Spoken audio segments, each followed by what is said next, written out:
ರೇಣುಕಾಸ್ವಾಮಿ ಕೊಲೆ ಪ್ರಕರಣ ತೀರ್ಪಿನಲ್ಲಿ ಸುಪ್ರೀಂ ಕೋರ್ಟ್ ಎಚ್ಚರಿಕೆ. ಉತ್ತಮ ಆರೋಗ್ಯ ಮತ್ತು ಚಲನಶೀಲತೆಯೇ ದರ್ಶನ್ ಬೇಲ್ ರದ್ದಿಗೆ ಮುಳುಗು. ಹೌದು, ಜನಪ್ರಿಯತೆಯು ಶಿಕ್ಷೆಯಿಂದ ತಪ್ಪಿಸಿಕೊಳ್ಳಲು ಗುರಾಣಿಯಾಗಲು ಸಾಧ್ಯವಿಲ್ಲ. ಸೆಲೆಬ್ರಿಟಿಗಳು ಸಾಮಾಜಿಕ ಮಾದರಿಗಳಾಗಿ ಸೇವೆ ಸಲ್ಲಿಸುತ್ತಾರೆ. ಹೊಣೆಗಾರಿಕೆ ದೊಡ್ಡದು, ಕಡಿಮೆಯಲ್ಲ. ದರ್ಶನ್ ಜಾಮೀನು ಪ್ರಕರಣದ ತೀರ್ಪಿನಲ್ಲಿ ಸುಪ್ರೀಂ ಕೋರ್ಟ್ ಎಚ್ಚರಿಕೆಯನ್ನ ಕೊಟ್ಟಿದೆ. ರೇಣುಕಾಸ್ವಾಮಿ ಕೊಲೆ ಪ್ರಕರಣದಲ್ಲಿ ನಟ ದರ್ಶನ್ ಜಾಮೀನು ರದ್ದುಗೊಳಿಸುವ ಮೂಲಕ ಸುಪ್ರೀಂ ಕೋರ್ಟ್ ಸೆಲೆಬ್ರಿಟಿ ಸ್ಥಾನಮಾನವು ಕಾನೂನನ್ನು ತಿರುಗಿಸಲು ಬಳಸಲಾಗುವುದಿಲ್ಲ ಎಂಬ ಬಲವಾದ ಸಂದೇಶವನ್ನು ರವಾನಿಸಿದೆ. ಯಾವುದೇ ವ್ಯಕ್ತಿ ಎಷ್ಟೇ ಶ್ರೀಮಂತ, ಪ್ರಭಾವಿ ಅಥವಾ ಪ್ರಸಿದ್ಧರಾಗಿದ್ದರೂ ಕೂಡ ಕಾನೂನಿನ ಕಠಿಣತೆಯಿಂದ ವಿನಾಯಿತಿ ಪಡೆಯಲು ಸಾಧ್ಯವಿಲ್ಲ. ಸೆಲೆಬ್ರಿಟಿ ಸ್ಥಾನಮಾನವು ಆರೋಪಿಯನ್ನು ಕಾನೂನಿಗಿಂತ ಮೇಲೆ ಕೆತ್ತುವುದಿಲ್ಲ ಅಥವಾ ಜಾಮೀನು ಮಂಜೂರು ಮಾಡುವಂತಹ ವಿಷಯಗಳಲ್ಲಿ ಅವನಿಗೆ ಆದ್ಯತೆಯ ಚಿಕಿತ್ಸೆಗೆ ಅರ್ಹತೆ ನೀಡುವುದಿಲ್ಲ. ಜನಪ್ರಿಯತೆಯು ಶಿಕ್ಷೆಯಿಂದ ಮುಕ್ತಿಗೆ ಗುರಾಣಿಯಾಗಲು ಸಾಧ್ಯವಿಲ್ಲ ಎಂದು ಸುಪ್ರೀಂ ಕೋರ್ಟ್ ಎಚ್ಚರಿಸಿದೆ.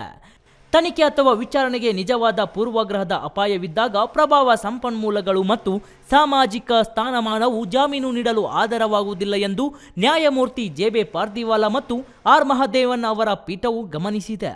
ಇನ್ನು ಕಟುವಾದ ತೀರ್ಪನ್ನು ಬರೆದ ನ್ಯಾಯಮೂರ್ತಿ ಮಹದೇವನ್ ಆರೋಪಿಯ ಸಾಮಾಜಿಕ ಮತ್ತು ರಾಜಕೀಯ ಪ್ರಭಾವದ ಬಗ್ಗೆ ರಾಜ್ಯ ಸರ್ಕಾರ ಎತ್ತಿರುವ ಪ್ರಮುಖ ಅಂಶಗಳನ್ನು ಪರಿಗಣಿಸಲು ಕರ್ನಾಟಕ ಹೈಕೋರ್ಟ್ ವಿಫಲವಾಗಿದೆ ಎಂದು ಬರೆದಿದ್ದಾರೆ. ಸೆಲೆಬ್ರಿಟಿಗಳು ಸಾಮಾಜಿಕವಾಗಿ ಮಾದರಿಗಳಾಗಿ ಸೇವೆ ಸಲ್ಲಿಸುತ್ತಾರೆ. ಹೊಣೆಗಾರಿಕೆ ಕಡಿಮೆ ಅಲ್ಲ, ಹೆಚ್ಚು.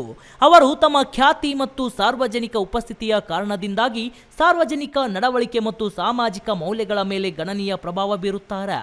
ಪಿತೂರಿ ಮತ್ತು ಕೊಲೆಯ ಗಂಭೀರ ಆರೋಪಗಳ ಹೊರತಾಗಿಯೂ ಅಂತಹ ವ್ಯಕ್ತಿಗಳಿಗೆ ವಿನಮ್ರತೆಯನ್ನ ನೀಡುವುದು ಸಮಾಜಕ್ಕೆ ತಪ್ಪು ಸಂದೇಶವನ್ನ ಕಳುಹಿಸುತ್ತದೆ ಮತ್ತು ನ್ಯಾಯ ವ್ಯವಸ್ಥೆಯಲ್ಲಿ ಸಾರ್ವಜನಿಕ ವಿಶ್ವಾಸವನ್ನ ದುರ್ಬಲಗೊಳಿಸುತ್ತದೆ.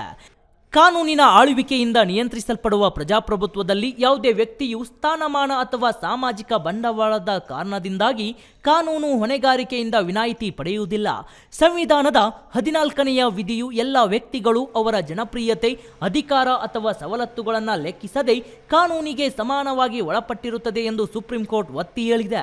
ಇನ್ನು ಪ್ರತ್ಯೇಕ ಆದರೆ ಸಹಮತದ ಟಿಪ್ಪಣಿಯಲ್ಲಿ ನ್ಯಾಯಮೂರ್ತಿ ಪಾರ್ದಿವಾಲಾ ಯಾವುದೇ ವ್ಯಕ್ತಿ ಕಾನೂನಿಗಿಂತ ಮೇಲಲ್ಲ ಮತ್ತು ಯಾವುದೇ ವ್ಯಕ್ತಿ ಅದರ ಕೆಳಗೆ ಇಲ್ಲ.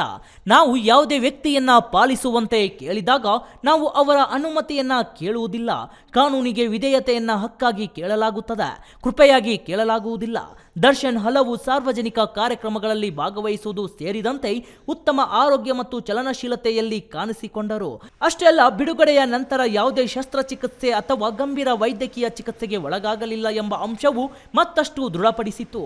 ಸುಳ್ಳು ಮತ್ತು ದಾರಿ ತಪ್ಪಿಸುವ ಆಧಾರದ ಮೇಲೆ ಪಡೆದ ಜಾಮೀನಿನ ಸ್ವಾತಂತ್ರ್ಯವನ್ನ ಅವರು ದುರುಪಯೋಗ ಪಡಿಸಿಕೊಂಡಿದ್ದಾರೆ ಎಂದು ಇದು ಸಾಬೀತುಪಡಿಸುತ್ತದೆ. Varun M, speed news Kannada, Bengaluru.